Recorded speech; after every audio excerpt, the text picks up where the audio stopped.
Tervist, head inimesed! Eestis on ka natuke ajakirjanduses kajastatud seda, kuidas Brüsselis põllumehed protestivad, aga nad protestivad ka Kreekas. Ja Kreekas peaaegu kõikidel on sellised vanad traktorid, millel ei olegi numbrimärki.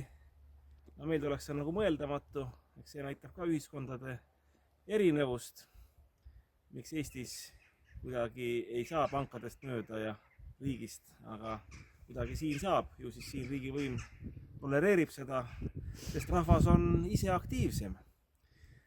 Näiteks kui sõitsin kiirtee peal siin mõned päevad tagasi, siis kiirteed mitmel pool on ja olid siis blokeeritud põllumeeste poolt.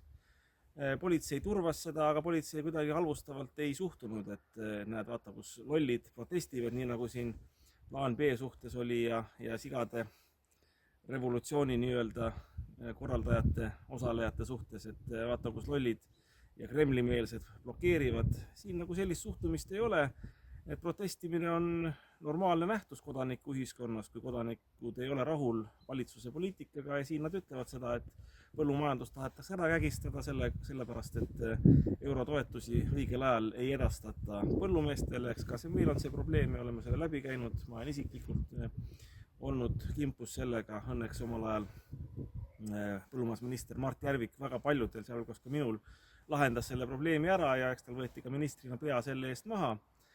Vaat oli julge mees, aga Kreeka juurde tagasi tulles inimesed protestivad, inimesed tolereerivad protestimist, põllumehed korralikult võtavad selle asja ette, teed ongi ära blokeeritud ja mitte niimoodi, nagu meil mäletate, see õpetajate streik oli, kuidas õpetajate ametiühing kohe kummardab ja koogutab ja laikib seal selle juht haridusministri postitusi ja kuidagi tahab väga tagumikku lakkuda. Siin nagu ei ole, et peaminister tegi ettepanekud, saame kokku, aga protestijad, põllumehed ütlesid niimoodi, et me niisama kokku ei saa, et enne kõigepealt täidad sa meie nõudmised ära, kulla mees.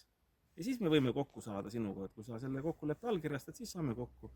Enne tühja juttu sohja suust välja ajada, sellel ei ole ka mõtet. Nii et vaata, me peaksime ka Eestis võtma selle asja nagu ette, et me ei halvusta nagu neid, kes protestivad. Et see sigade revolutsioon oli tõesti üks esimene pääsuke üle pika aja, kus olid rahvamassid koos, kus oleks võinud midagi välja tulla, aga muidugi eestlastel protestimise traditsioonid on nõrgad, peame seda asja veel õppima. Nii et mõtleme selle peale, uus aasta on tulemas ja see on küll koht, kus kreeklastest eeskuju võtta.